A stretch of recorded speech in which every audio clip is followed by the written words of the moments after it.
again folks, JodoCast here, and this time I'm actually going to have a look at an old favourite, and that's the Stampede. I have modified a few of these in the past. I haven't done any sort of guides or overviews or what have you. I have some plans for this one, and which involve minimising it to a small degree. Where the black lines are there, I want to cut the front section off to shorten it there and cut the rail off the top where that black line is, and then shorten it off, cutting it through this back section here to minimise it a little bit. But the other thing I'm going to do is a spring upgrade.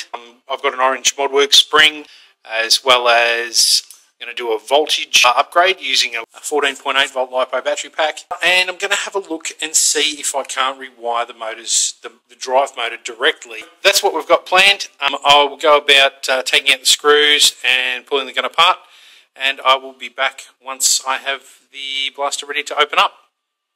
So I have started on the shell modifications. I've cut the tack rail off the top there, the carrying handle tack rail, whatever you want to call it, and reduced the size of the top of the jam door.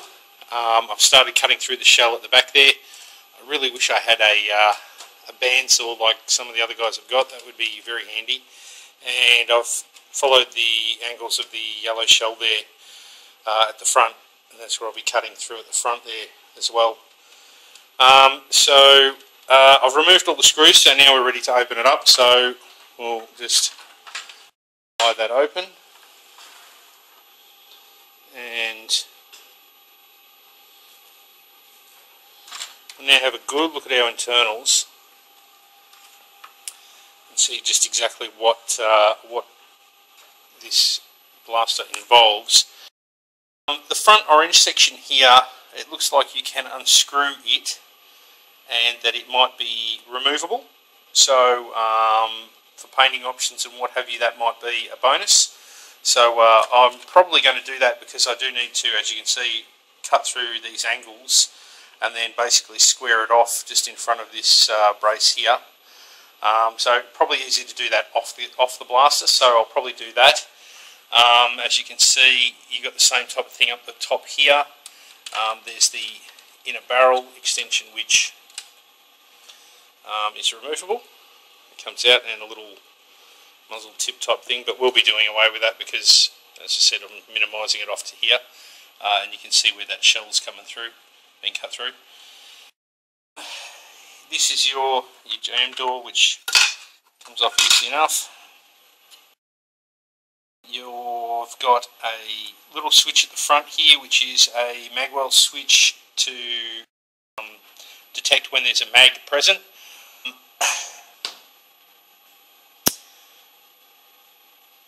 I don't know whether I want to leave that or not. I can't really see any necessity for it. Same as there's another one over here as well. There's a lot of switches and what have you in this thing that probably not essential.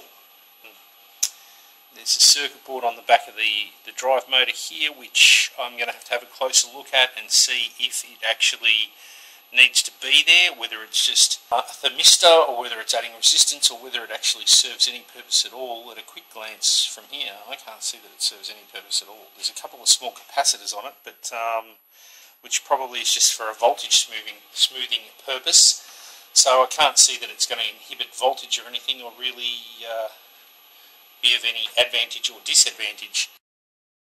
You have a ferrite bead in the feed from the switch. This is the switch on the other side, on the left hand side, which is your on-off switch to turn the whole blaster on and off. You've got your magazine eject, which lines up with this magazine eject here, I believe, which has a switch attached to it for some reason. Okay, maybe that cuts the blaster out if you eject the magazine while firing. I don't know, never tried it. Ferrite bead, which basically is just to remove any RF interference and noise. There's another one up there as well. Wow, okay. this is your main switch, which is the rocker switch, which is connected to your firing mechanism, which basically cycles the motor back and forth. It tells the motor to push the bolt sleeve closed. Once it then fires, it then springs back open, and yeah, basically that's what cycles your blaster through its action. At the back here, you've got your battery terminals, which we will be getting rid of and putting in a Dean's connector. And I'm going to run this thing off a 14.8 volt lipo battery, a reasonable size one. Performance wise, I've got an orange ModWorks spring, just to give it a little bit extra kick. Going to improve the O-ring seal, pad the plunger head, remove the air restrictor, and we'll see whatever else we can do that may improve performance a little bit, because I really want to get this hopping. I want this to be like the ultimate Stampede. Alright, that's where I'm at the moment. I will come back and show you some more progress as we make it. Okay, so I have completely rewired the blaster. I've pulled out all of the wiring that went to the two switches up the front there. I've removed that switch altogether. The one on the jam door I've left there purely for the locking purposes of the jam door. All the wiring's been removed. I've left this little switch in under here.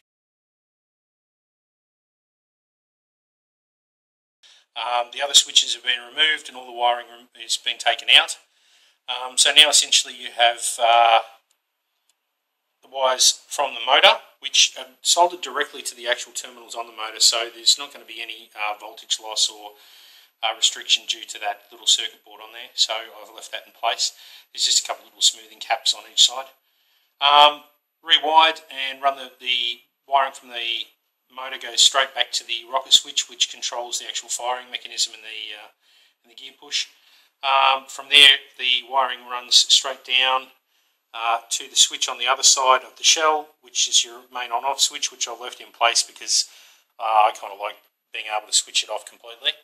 Your wiring runs back up and out directly to your battery, which I'll put a Dean's connector on the end there and then put a lipo straight onto there. So essentially, as you can see, the wiring internally has been greatly reduced. So basically it's battery to on-off switch to trigger mechanism to motor. That's it.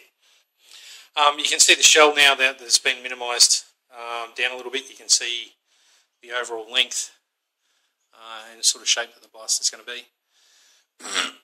It will be getting a decent paint job, which might take a little while because it's fairly involved. It's not just going to be a basic run-of-the-mill sort of paint job. The internals. I've put a orange ModWorks spring in there. The plunger itself has had the dead space removed and a little pad put on the end of the plunger rod. The little gaps, air gaps either side of the plunger head have been filled with hot glue and cleaned up. Teflon tape under the O-ring, and the O-ring's been re-greased, etc. And of course the air restrictor has been removed. Oh wow, you can even see the pad there. That's pretty cool. It's got like a checker plate pad on it.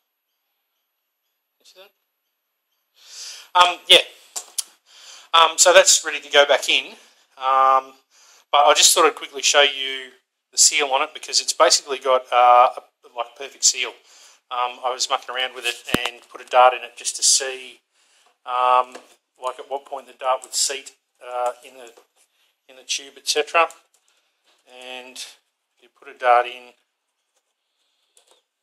Alright, so let me get that spring out of the way. So if you have the dart in there, and if I pull back on the plunger, you can see that it actually sucks the dart in, so it's got a really good seal on it. And yeah, that's me letting the spring out as slowly as I can.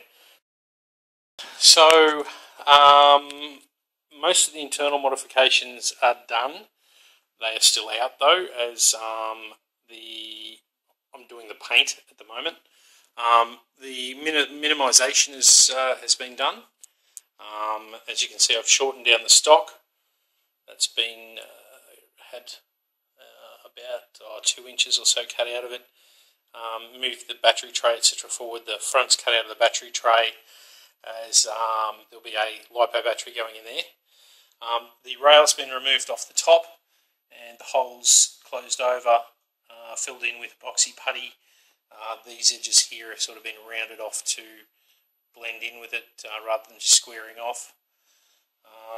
Filled that little screw hole that was just at the top there. Same at the front here, just rounded these edges off where the rail was cut off at the front there, so that they sort of blend in a little better. The front's been minimised, as you can see. It's been cut off. There's epoxy puttied up the holes that were left in the orange section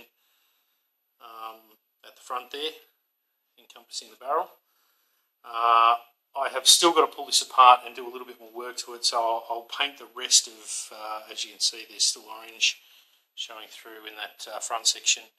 So I'll pull that out and hit the rest of that with black, but I'm actually going to do the barrel that you can see in there will be silver, as per usual. Now, don't panic, this is just the base paint. There's a big plans for this one, paint job wise. Hopefully they will come to fruition, but it's going to be something a little bit different, something pretty tricky. So as far as the internals go, I'll show you what I've done with the internals and explain it all as I refit it all back in. As you can see, the internals of this thing are sort of all over the countryside at the moment. The main plunger tube is here with some chrome paint on it, but I'm waiting for that to dry before that can be reinstalled as well. So yeah, main camera. On the other side, I have kept that window clear, which is really easily done. If you want to paint your blaster and keep that window nice and clear while you've got the thing apart, just take it out. There's only 4 screws around the outside edge and you can take that clear window out and bada bing, perfect paint job, happy days. So yeah, so that'll be going back in. Obviously you'll be able to see that bolt as it reciprocates, painted in the silver. There's going to be a muzzle flash and a breech flash, so there'll be an LED mounted at the back here, lighting up that clear window each time it fires, and there'll be an LED in the back here behind these vents on either side to light up through the front as it fires as well. That's the plan. Okay, so we're making headway with the Sidewinder project. I've got the front sections in place. Underneath the chrome barrel here, you'll see that there is a super bright LED mounted in that side. So the barrel sits over the top of that, like so. Same on the opposite side, there's a super bright LED mounted in there. So those two either side of the barrel in that front section where the vents are, that will be for your muzzle flash effect. Now I also want to put one at the back of the clear window here, just in here, so that's the next step. I have mounted a switch in the back here, which is wired up, which is connected to the slide mechanism there. So as this slides forward for your trigger to release your trigger, you can see the micro switch at the back there.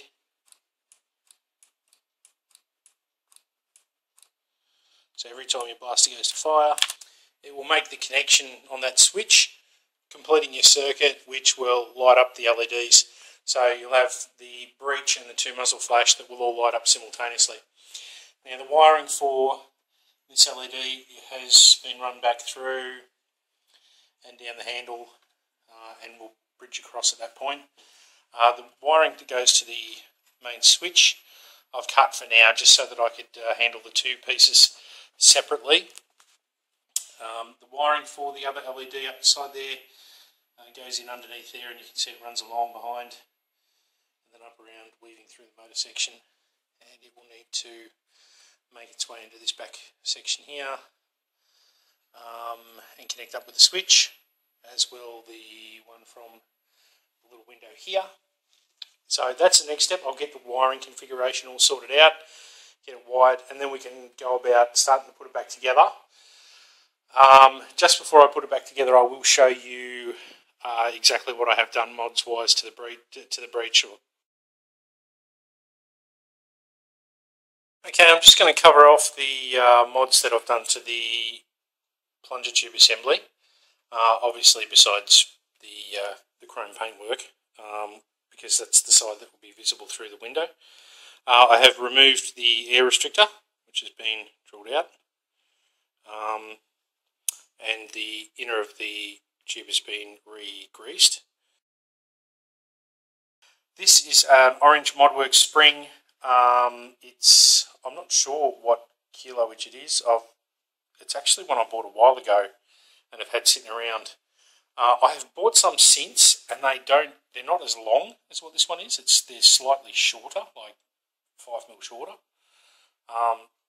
But hey, yeah, that's cool. I'm going to use this one. The plunger rod and plunger head assembly. Alright, what I've done is the usual type mods. I have put Teflon tape under the O-ring. So we can get this to focus. Teflon tape under the O-ring to get a better O-ring seal. At the front of the plunger head, there's a few pockets of dead space which have been filled with hot glue. You can see there's a couple of little notches that are in the side of the plunger head which I've filled with hot glue. You can see that on each side there and there. They've been filled and then sanded smooth so that they complete that front edge of the plunger tube. And then finally I've padded the plunger head with a foam sticky pad, which is off the one that come in a kit that you can put on the bottom of furniture legs on the face of the plunger head. So that's the modified plunger head, obviously re-greased. So that will all go back together. That's now ready to go in. So that'll go aside. Now, just in the process of doing the wiring. Okay, so the wiring is now in place. We've got that additional LED in for the breech flash, which the wiring for that runs back in that channel through underneath the bottom switch there, and then up to the switch in the back of the blaster here. And then the wiring from that runs down, goes along the top edge of the battery tray, back into the blaster itself. Now, I've connected these LEDs, so there's the 3 LEDs.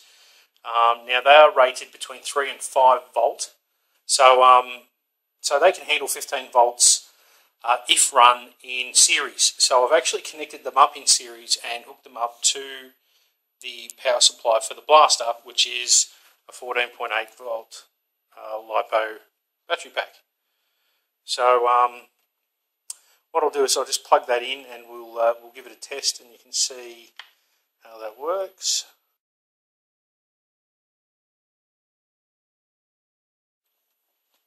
And this is your switching mechanism at the back here, and as that slides forward, it releases the switch, and you've got your first LED there, which does your breech flash. Turn that off. Okay. So your first LED that does the breech flash there. The front LED, which is up for the front muzzle flash on that side, and then on this side you have your LED for that side. So all 3 of them together, you're looking at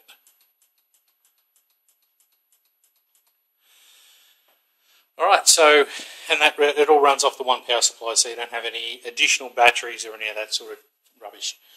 Alright, I've shown you what I've done with the breech setup, so I think we're ready to go about reassembling. I'll start doing that and be back shortly.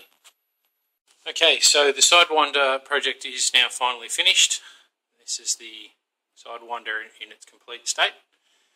I did my 3D printed nameplates, which I've put in the front there. I've done the snake skin pattern paint job, which It's got this scaled effect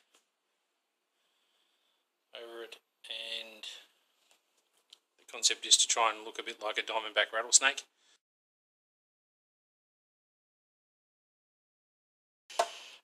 There's a red live indicator behind the on-off switch.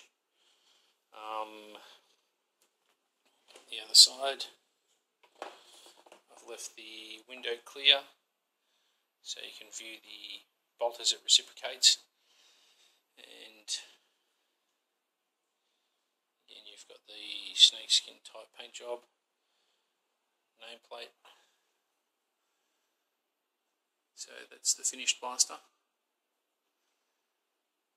Now it's running on a 14.8 volt 4-cell lipo battery.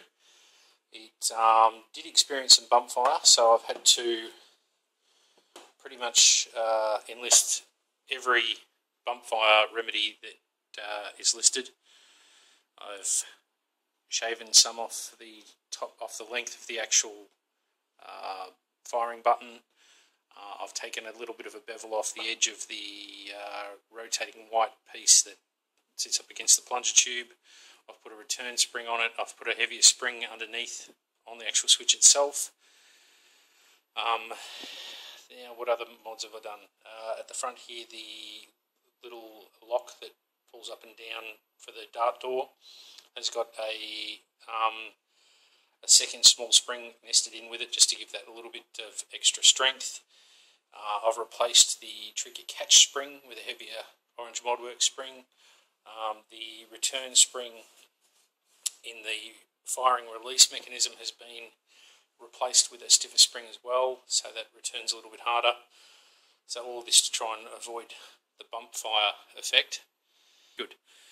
So what I'll do is I'll set up the camera and give you a bit of a demo, because obviously I've put the muzzle flash mod in on this, which has LEDs on both the muzzle up the front and also the breech on the other side.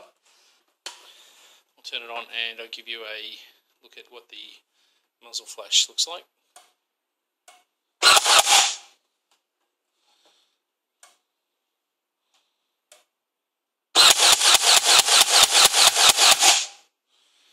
And on the other side you've got the muzzle flash and breech flash.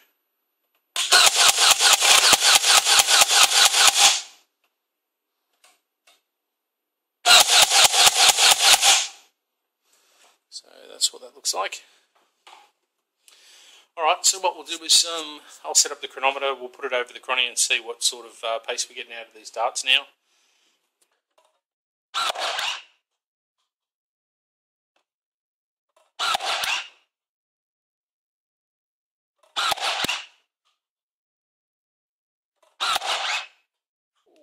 Sorry about that.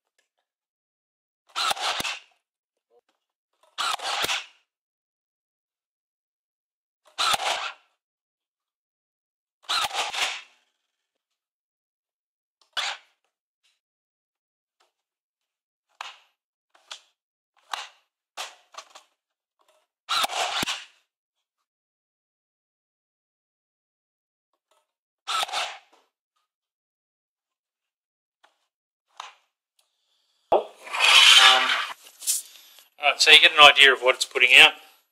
I will tabulate the results and put an average FPS up on the screen above the blaster here.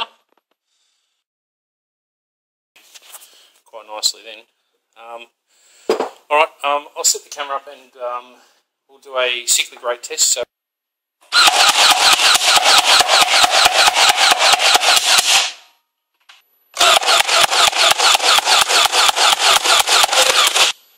there you go.